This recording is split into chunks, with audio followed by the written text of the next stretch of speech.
好，大家好。今天做一期特别的节目，因为我们在德国的哈茨山跟我们的欧洲太极文化传播中心的团队以及喜爱太极拳的拳友们在这里修行。我们先有请张磊老师给我们发言。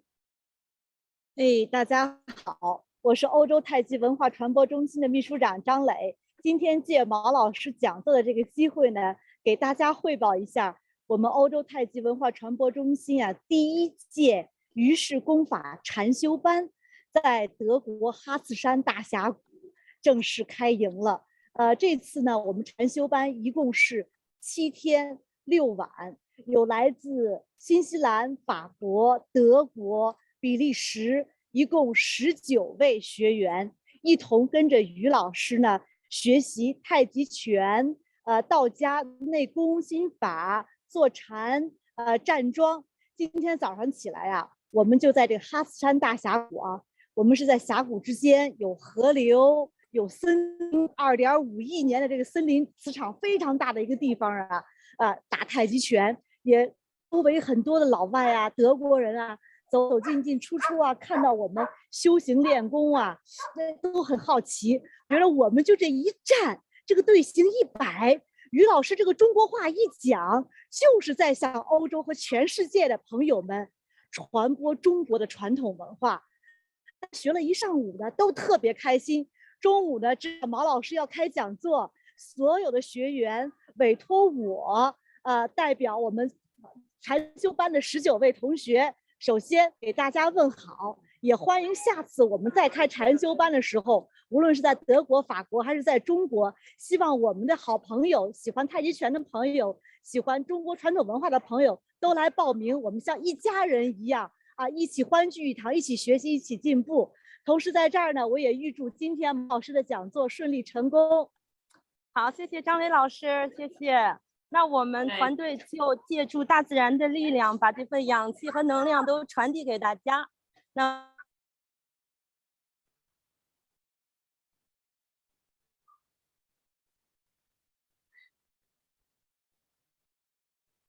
传不过来了。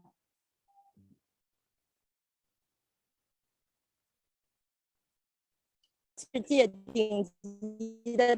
太极拳家、中医学家和国学家讲座系列课程，希望更多的人了解并推广中国文化。传播中心工作人员都是志愿者，我是今天讲座的主持人董麦，也希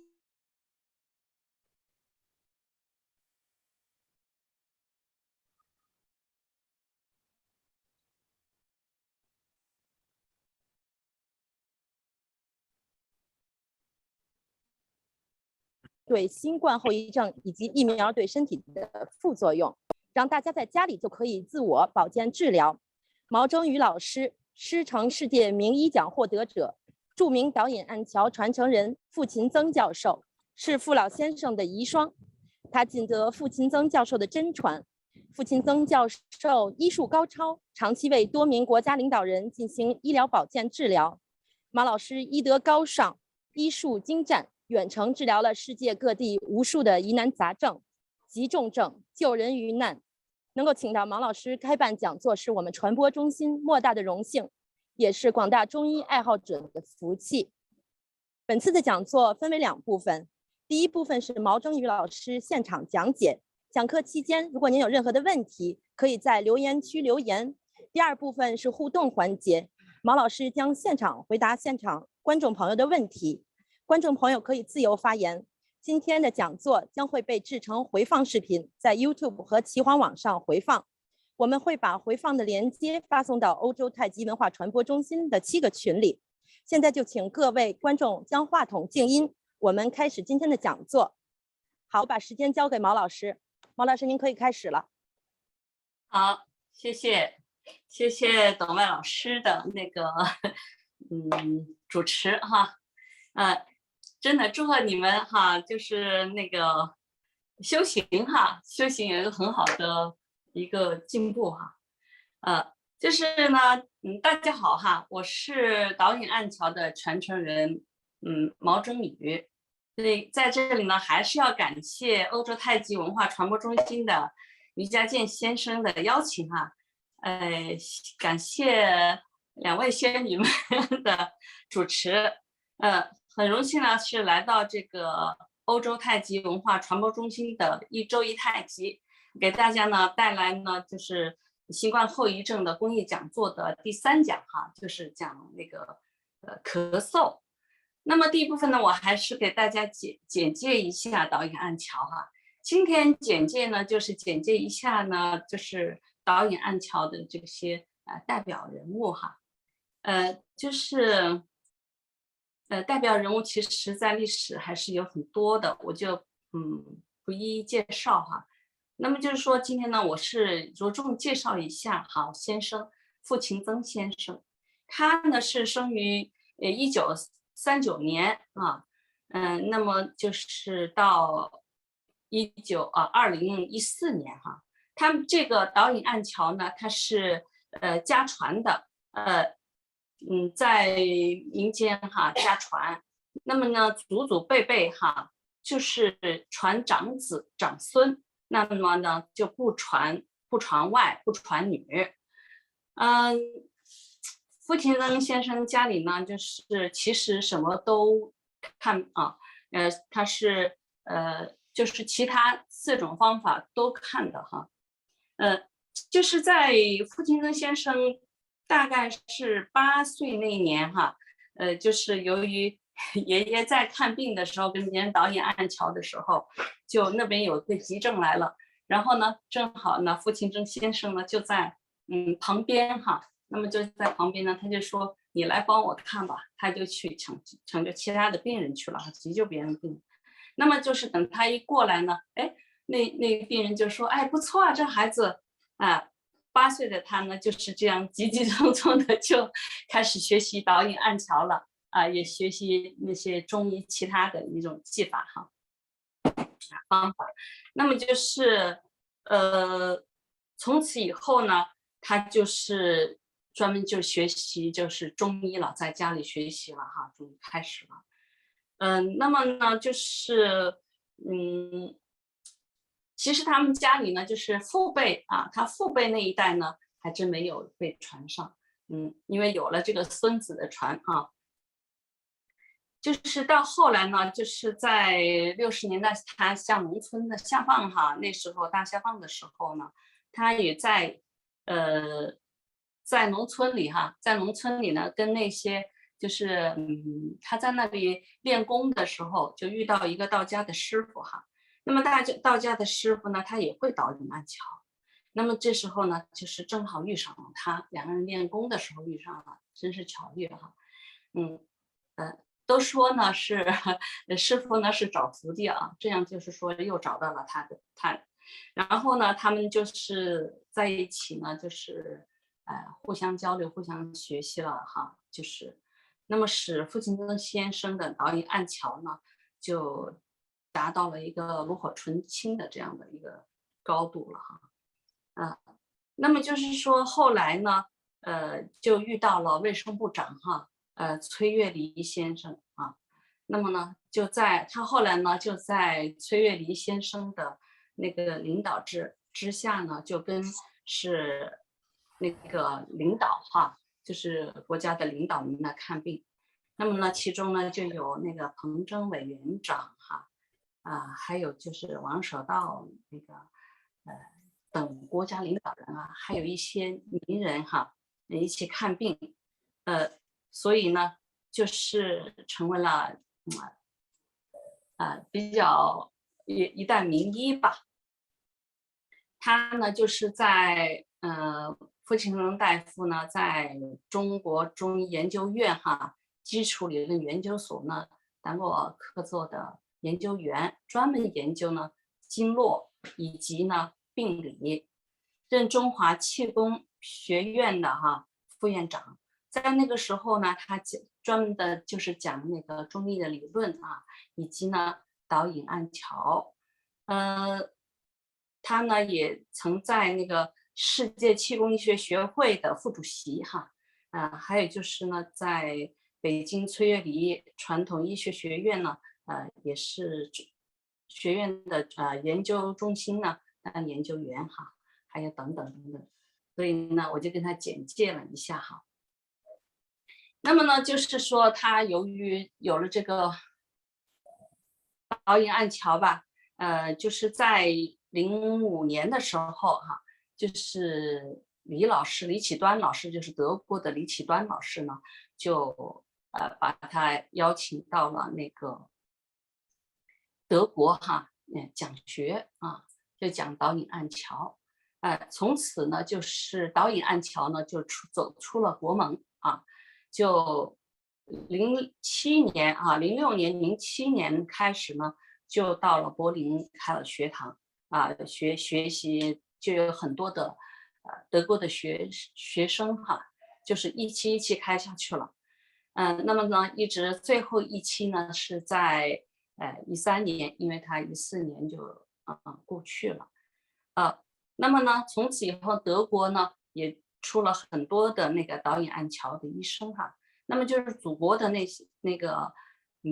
导引暗桥呢，就在国外呢生根开花结果了哈。就现在呢就有很多的德语系国家的一些比如说气功师啊、针灸师啊、按摩师啊，还有自然疗法师啊，甚至到了后面呢，就还有西医大夫都参加了导引暗桥的学习，都认为导引暗桥非常神奇。那么也就有了很多的导引暗桥的医生哈，外国的医生。那么呢，就是由于傅先生哈，傅金增先生呢，他过去以前啊，他就很想就是把我们这个导引暗桥哈流传下去。他就说，哎呀，在国外呢已经有了导引暗桥，那么国内呢，现在还没有，就很想很想开班哈，但是呢还没开成。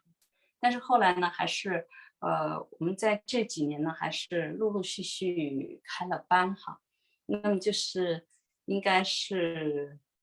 也有很多的国内的朋友呢，也开始学习导引暗桥。最近呢，前一阵呢，我还开了一个孩子们的班哈，孩子们的班呢，10岁的孩子左右的孩子。那么就是说，这个班开得很有意思哈，我没想到这些小朋友们哈，就是说，咱们中医基础哈还是挺好的，也学得非常非常的好，问他们回顾一下，什么都能记得，这个特别开心哈，就有了青少年的那一代。那么就是在2000年的时候，由于不是这个新冠嘛。新冠呢，然后就是跟那个英国的那个学校哈的那个，然后呢联盟哈就一起呢办了这个，也是办了学习班哈，也有几期的学员呢学习了导引暗桥。那么在这个疫情期间呢，各国的这个学员呢，不但自己能把自己的这个就是得了那个新冠以后呢，把自己治好了。他们有很多呢也是医生哈，那么也就把这个导引暗桥呢也挽救了很多人哈，跟很多人呢就是看好了。所以在这个中间呢，我也就得到了一些新冠后遗症哈的这个经验哈，所以呢就是给大家呢就是现在呢就是传给大家哈，能够自我保健。我就是呢这就是介绍了一下我们傅清增先生以及现在的这个传播情况哈。因为以前就说这个濒临灭绝了啊，现在我想呢，有大家这样的去宣传，去学习哈，特别是呢，就是咱们的这个，特别是咱们的那个欧洲文化传播中心哈，就是给大家带来了这么好的福利哈，就是来跟大家呢，每个月让我呢给大家哈，就是今年给大家呢讲一次这个导引暗桥怎么样去治疗后遗症哈，调理后遗症和那个还有就是打疫苗的后遗症，真的是要感谢于家健先生哈，感谢这个太极文化传播中心的所有的朋友们哈。下面呢，就是今天下面呢我就跟大家讲一下那个导引按调理新冠后遗症哈。那么就是我们前2集哈，就是一个呢就是讲了一个后遗症是流清涕啊，第2讲呢讲了失去嗅觉和味觉，所以呢失去味觉嗅觉，还有就是流清涕这些病症呢，就是因为新冠后遗症呢阳转阴以后呢，没有持续的调理哈，所以忽略了病毒对人体本身脏腑气血的那个持续性的一个损害，所以呢，就是没有继续的去休息调养呢，这样呢是没有得到很好的恢复才造成的这个后遗症。因为咱们的肺是人体的华盖，在人体的最高的部位，那么肺的功能正常的时候它就是能够抵御这些风寒暑湿就是6淫之气，还有就是疫痢之气能够防御这些不好的气体呢来侵入我们的人体，所以呢就成为了我们的第1道屏障，成为了呢就是我们5脏6腑的一个保护伞。大家都知道病毒它的传播就是主要是由口鼻进入了呼吸道，由上自下的一个侵入，对，就侵入到了从鼻一直侵入到了我们的脏腑。由于这些湿热邪气侵犯了脏腑呢，肺那么就肺呢就被这些毒气呢是阻遏了我们的肺脏的功能，所以呢就会形成一个长期的一个胸闷咳嗽甚至于有的人呢还出现了哮喘。我们今天呢就给大家呢讲2个案例。第一个呢就是今年就是前2个月前1个多月吧，7月份的有一天我就收到一个微信就是说呢他已经发烧了一个小伙子，他说高烧呢已经高烧到了39度他说吃了药呢也不退烧，他说呢今天一查呢，就是那天他一查呢就发现了他是新冠，其实他已经几天了，前几天呢他是不知道的。所以在这种情况下他的症状呢就是发高烧39度，他的心率很快，他就说他的肌肉也是酸痛的，嗓子呢也是痛的，干咳。我看他的照片，我每次都会需要人家把照片发过来所以看了以后呢就觉得他的脸色特别暗，尽管发着烧也是暗的，因为他有几天了。那么舌头呢是舌尖和舌边都是红的，而且还有芒刺那么舌苔呢就是比较厚的腻的。然后呢我就让他调了这个合谷太阳穴、合谷穴。那么就是第2天呢他就是退烧了，退烧了以后呢他的症状呢还是嗓子痛就是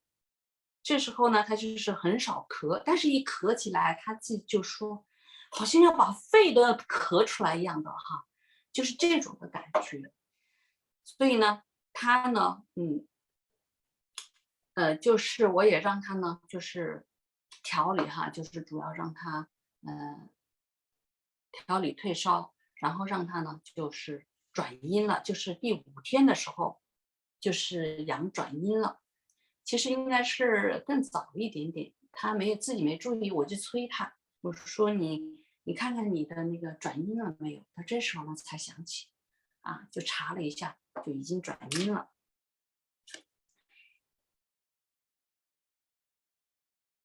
转阴了以后呢，然后我也就是让他继续调理哈。那么因为他还有症状呢，就是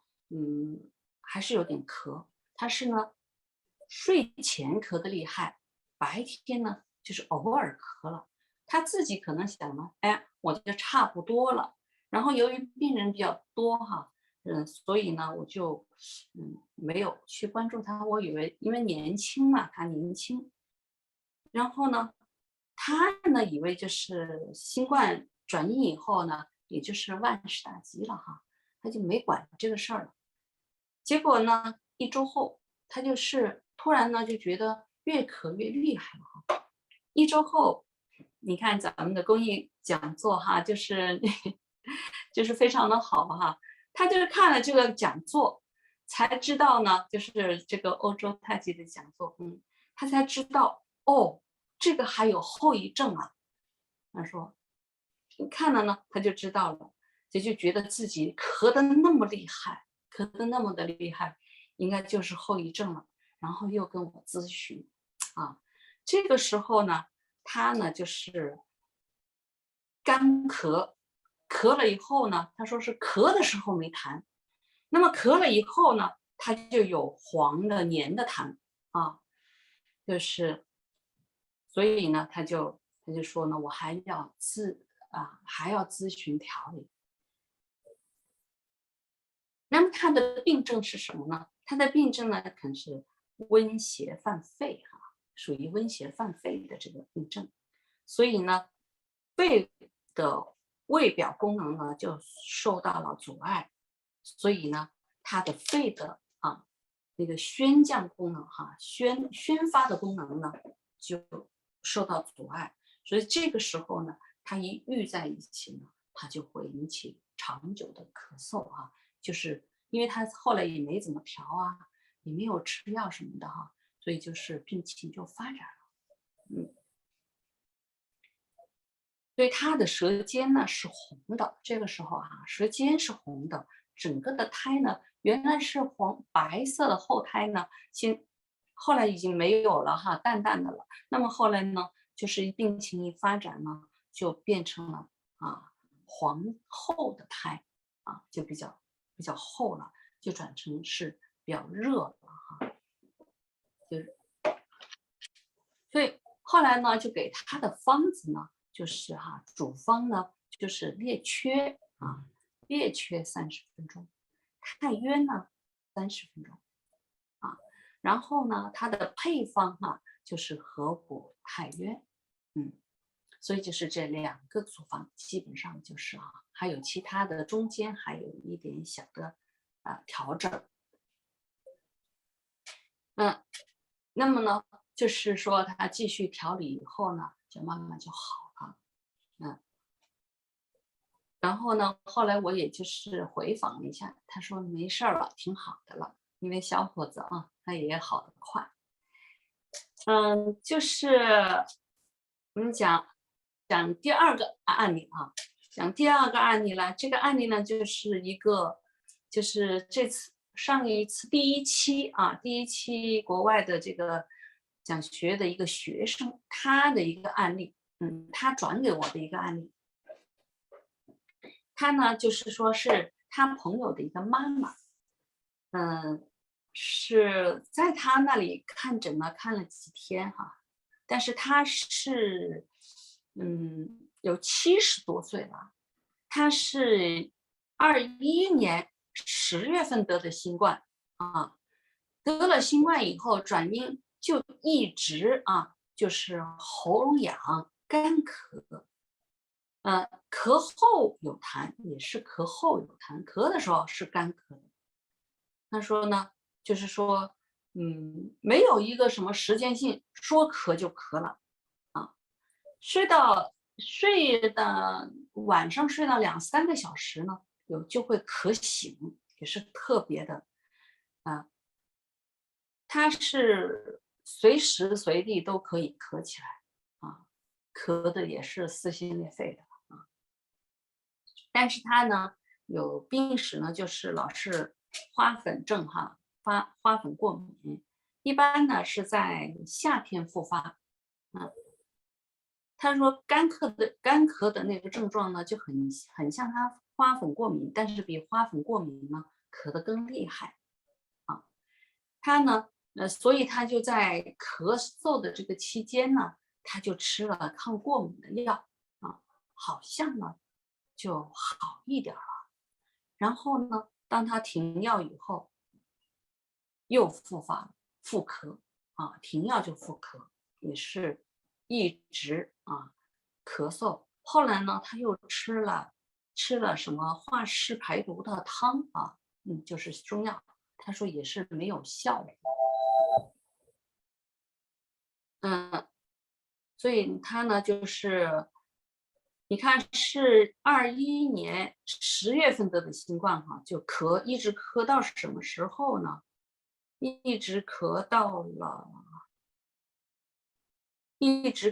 了今年的6月份啊，今年的6月份。所以呢，是6月份呢，这个学生呢，他就把这个病呢，就是病案就转给我。在他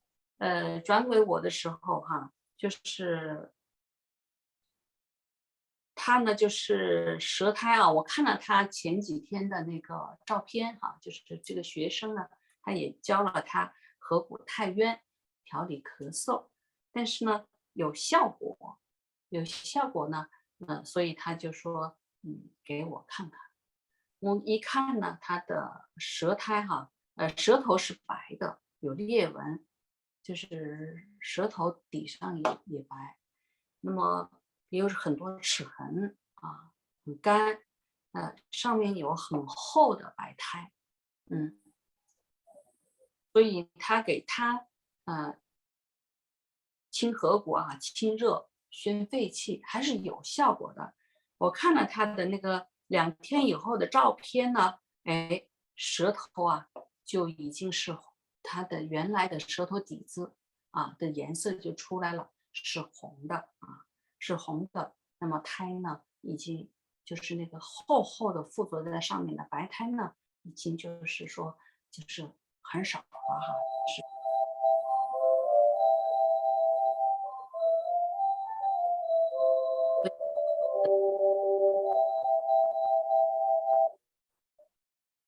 那么就是说，我是他调理了3天以后就是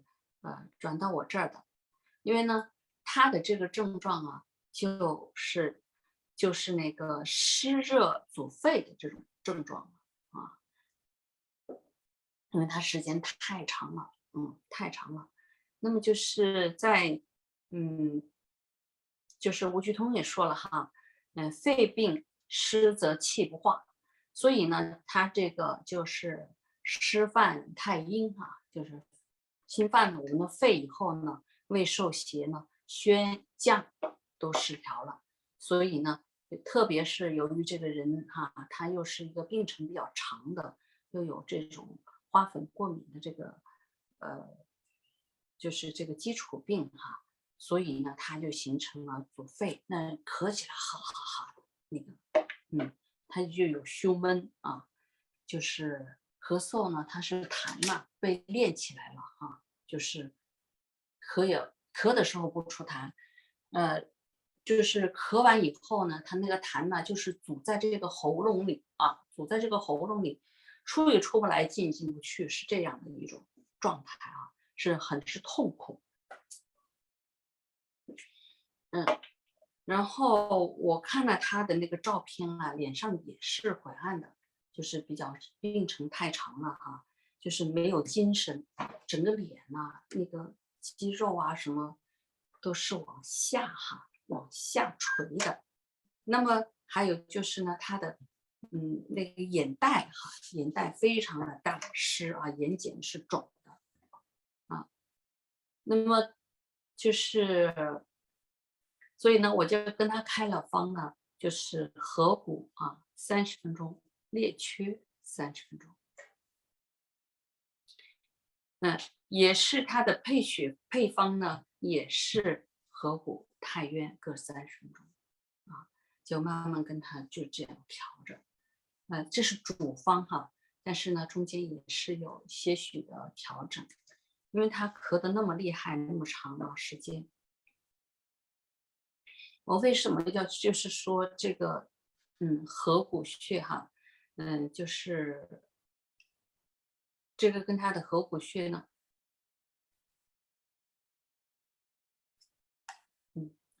这个第一个是合谷穴，和那个列缺穴哈，就是因为呢，合谷呢，它就有清热解毒、宣肺解表、开窍行气、和胃通腑的这个功能啊，它有它的这个功效，所以呢，我利用了这个功效，所以呢，就能够把它的那个热哈、湿热都清出去哈。热清出去，因为在清热的过程中，湿也就能够表出去，它能够让它出汗，能够把这个湿带出去啊。然后呢，就是说列缺哈，咱们列缺有什么？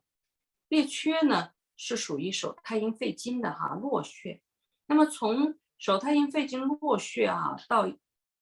阳明啊大肠经呢，它们是表里关系嘛。所以就是说，它的那个功效呢，也有是宣肺、疏风、清热解表哈。那么止咳清痰啊，它是表里同治啊。所以呢，就是在这个情况下呢，它合谷和这个列缺配合呢是比较好的哈，就能够把它宣发出去，把痰啊咳出来。所以这样的呢，只有它把它咳出来，痰啊化成痰，咳出来以后呢，才能够慢慢把肺里的这些这些病毒啊，还有这些湿啊热啊，把它很好的清除出去。那么第一个呢，我们用的呢是列缺和太渊穴哈。为什么我用了2个那个这样的这个肺穴位哈？那么呢，因为也是列缺哈，咱们刚才说了。那么太渊呢，它有很好的宣泄的功能啊，它有宣发的一个功能，还有速降的功能啊，所以呢，它就能够把这个肺上的这个热哈，能够宣发出来，再降下去，所以它还能够把肺气补起来，所以有止咳化痰的这个功能。所以呢，我就用了2个这样的穴位，就是同是肺上的穴位，强联合把它宣出去。因为我们还有一个配穴嘛，合谷太渊也能把它的呢那个热宣发出去。所以就是这2组穴位就把第一个那个小伙子的那个咳嗽很快的就把它给治好了哈。那么呢，就是这位年纪大的这位阿姨呢，就是通过这2组穴位合谷列缺和合谷太渊呢，就很快的就是一个多月吧就好了。所以我们呢今天呢就先把这个，因为合谷太渊呢我们已经教过了在不知道的人呢可以去看第1期去看第1期的那个就是那个什么流清涕的那一集就能够有它的怎么样去找这2个穴位。那么呢我们先呢就是说讲讲这个列缺是怎么样去找这个穴位。这个穴位呢在它是在什么人体的臂的脑侧缘哈，它的那个桡骨的茎突上方，它有一个缺口哈，有个裂开的一个缺口，这个一个点，所以呢，这个地方呢就是咱们的裂缺啊。那咱们调的时候，使用的时候呢，手指用中指点按在裂缺上面就是去导引，跟手指的方向是一致的。好，我们想李老师放一放这个录像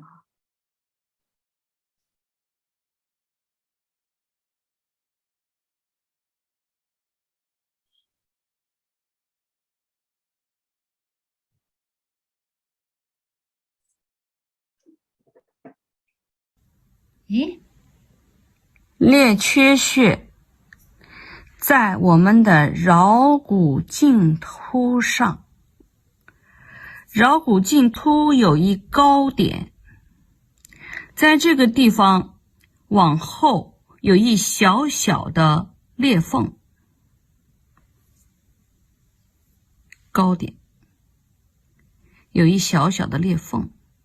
沿着这个裂缝从高点往后一点点，我们能找到一个小小的缺口，这个地方为裂缺穴。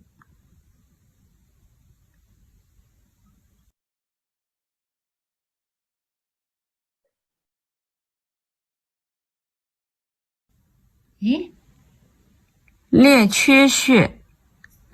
在我们的桡骨茎突上，桡骨茎突有一高点，在这个地方往后有一小小的裂缝，高点有一小小的裂缝，沿着这个裂缝从高点往后一点点，我们能找到一个小小的缺口，这个地方为裂缺穴。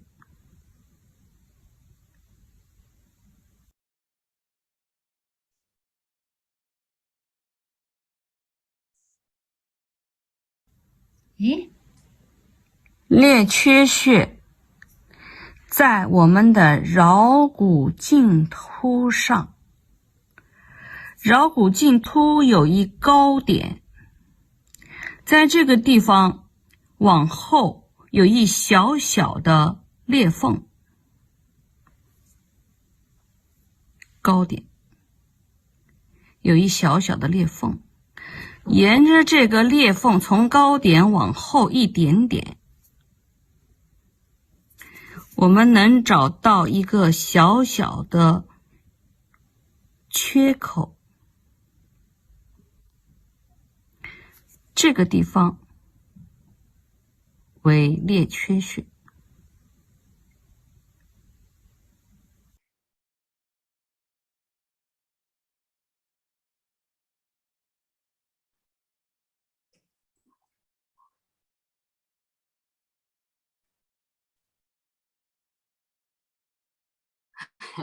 好的，现在呢，大家就知道这个裂缺了裂缺这个穴位怎么找了。所以这个穴位呢，咱们都看到了刚才咱们都看到了，是因为它比较小比较难找，所以呢，我们呢一定要把它就是认认真真的小心翼翼的找到这样的话呢，它的效果是非常显著的它可以同那个合谷配方，也可以和太原配方就是咱们呢，就是说一定要好好的辩证一下看自己是湿的湿热的咳嗽，还是一个热性的咳嗽一个是湿热阻肺的这种咳嗽就是它呢就是说痰连在一起的，或者是里面痰比较多的那种哈。那么就是这种就是温热啊温邪犯肺的呢，这种呢就是说它是比较怎么样呢？就是说那个痰啊是就比较热了，就是黄痰哈，咳的是黄痰。那么就是还有就是咳嗽的时候呢，有一种非常痛的一种感觉哈。他说是就像那种肺都要咳出来的那种感觉哈。那所以他们两种的感觉就是不太一样的哈。就是一个老在咳哈，一个呢，虽然咳的不是很多，但次数不是很多，但是一旦咳起来就特别的强烈。所以呢，就是说，这个呢，就是今天咱们哈，就是讲了这2个案例啊，因为五脏六腑啊都可以让人咳嗽，所以呢，让人咳嗽的呢就是非常多的。如果大家呢就是想，如果有其他的咳哈，就是说不同于这2种方法的咳哈，那么呢就是说可以呢到我们的群里去哈，可以到我们的群里去呢，然后呢我们在那里呢可以跟大家呢就可以在那边咨询啊，所以呢就是说。想了解导引按桥的呢，就也可以去我们的公众号啊。我们的公众号呢是那个一语中和导引按桥，里面也有很多关于导引按桥的这些知识点哈，还是很多的。所以就是希望大家呢就是到那儿进去看一看哈，也可以进我们的群啊。进了我们的群呢，大家都可以在那里面讨论哈，咨询。那么就是说，通过这3次的3次的讲座呢，就是我们大家呢其实学了很多的导引按桥的知识点哈，就是一个知道了导引按桥的出处啊，为什么是导引按桥啊？就是说，为什么是导引按桥4个字是一种方法？那么就是还有就是，这个导引按桥与其他4种方法不同在哪里，同又在哪里？还知道了这几个哈。那么下一次呢，就是我大家讲的呢，新冠后遗症呢，讲心悸啊，讲心悸，因为也有很多的朋友啊，得了新冠后遗症以后啊，他的老是啊，心跳很快，心脏这儿不舒服哈。我看我们下一期看呢是怎么样解决我们后遗症心悸的啊。好，谢谢大家，谢谢欧洲太极文化传播中心哈，谢谢主持人，现在我交给主持人了哈。好，谢谢毛老师精彩的讲座，非常好，因为毛老师教给我们的穴位都是非常实用的穴位啊，一个是大肠经上面的，一个是肺经上面的。又因为现在是入秋的时机，所以大家应该非常的保护自己的肺气。毛老师正好今天的讲座帮助了大家了解如何保护自己的肺气，非常感谢。好，那祝大家晚间愉快，我们下次再见，期待毛老师下次的讲座。好，毛老师再见，大家再见。再见。好，谢谢毛老师，谢谢董麦。好，谢谢，好，再见，大家再见。